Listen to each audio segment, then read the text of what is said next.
What's up everybody, 40 the Broadway Saiyan here, and welcome back again to my YouTube channel with another video on Final Fantasy VII Ever Crisis. In this video, we're going to ask the question, should you be pulling for Sephiroth's KUJA'S Spirit Blade and also gunning for his KUJA'S attire costume, which is part of the Final Fantasy IX crossover event.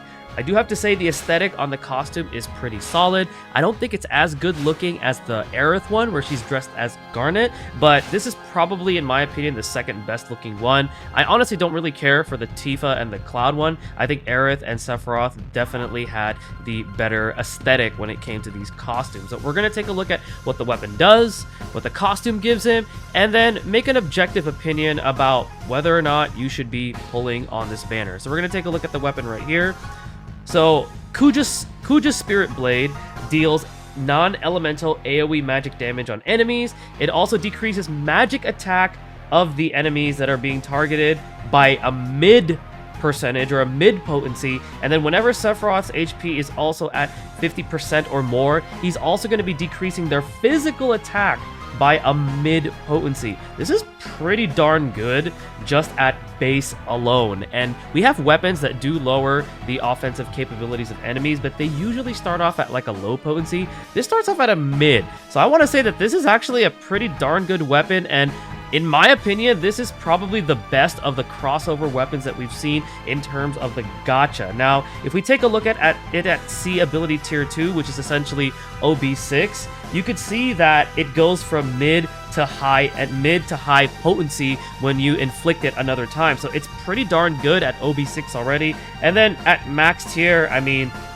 there's nothing else to say. It deals more damage, longer duration. You could get it up to a high potency on those debuffs. So all in all, this is an extremely powerful weapon. I have to say that, you know, as a sub weapon, it's also very, very strong, because if you look at the R abilities, it has boost magic attack. So if you're running Sephiroth as your magic damage dealer, fantastic weapon for him, either in your main hand or even your offhand. And then you also have that boost ability potency, which boosts the amount of physical and magic damage that he deals whenever the attack stance command is at max. So this is a very, very strong weapon for a magic damage dealer. I would say it's second to the Sun Umbrella in terms of sub weapons for your magic damage dealer, because the Sun Umbrella has similar R abilities. However, the secondary one is, you know, boost magic ability potency, which is a little bit better, but this weapon overall is very, very good. The stats on it are great at max at 544 magic attack, so, you know, it's definitely a very, very powerful weapon.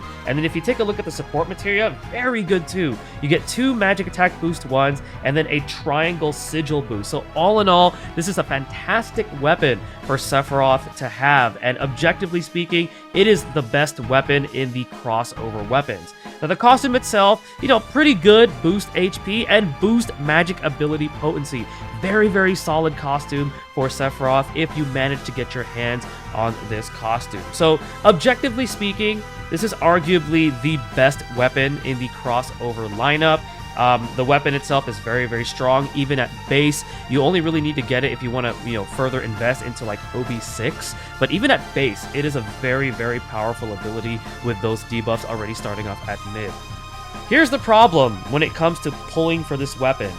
This should have been on the Aerith banner. If we had access to this, if players had access to this on the Aerith banner, that EX1 fight that is fairly difficult for an EX1 fight would have been a little bit easier to manage, and also it would have given the banners overall a lot more value, and they could have done something a bit more creative with part 3 for this event.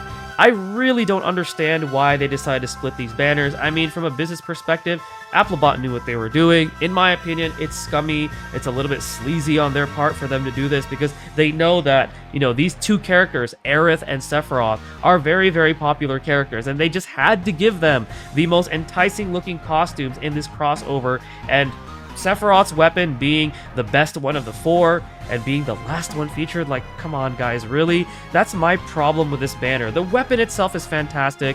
Objectively speaking, it's a very good weapon. You know, if they didn't do this, I would say go ahead and pull. I know some of you guys, or most of you guys, are still going to pull because, you know, young Sephiroth is a very, very popular character. The weapon is good, but for Applebot to split this when they would have had a better opportunity just to put them together on the Aerith banner and just have more value on that banner and then do something cooler, you know, to prolong the event.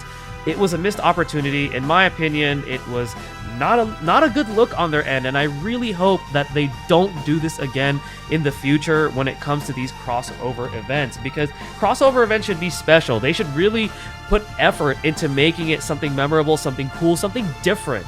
And for them to do something like this, it just honestly irritates me a bit, because I want this game to succeed. If you guys saw my last video that I did with my friend where we were talking about how the game could improve, we stressed that we want this game to succeed. We enjoy this game. We love the Final Fantasy VII franchise.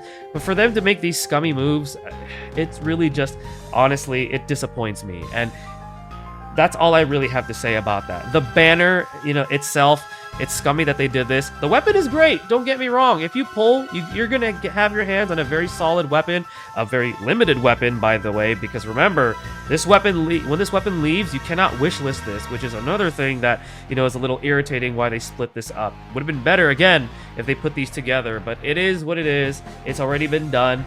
Great weapon, great costume, scummy move on the banner. Should you be pulling? Up to you.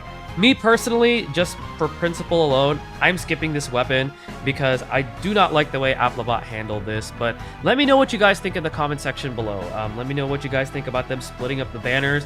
Let me know what you think about the weapon objectively. Do you think it's really, really good? Is it worth your, you know, your hard-earned crystals to be pulling on this? I'd love to hear your guys' opinions on this weapon and on this banner. Thank you guys again for watching. Stay tuned for the next video, and stay blessed, everybody.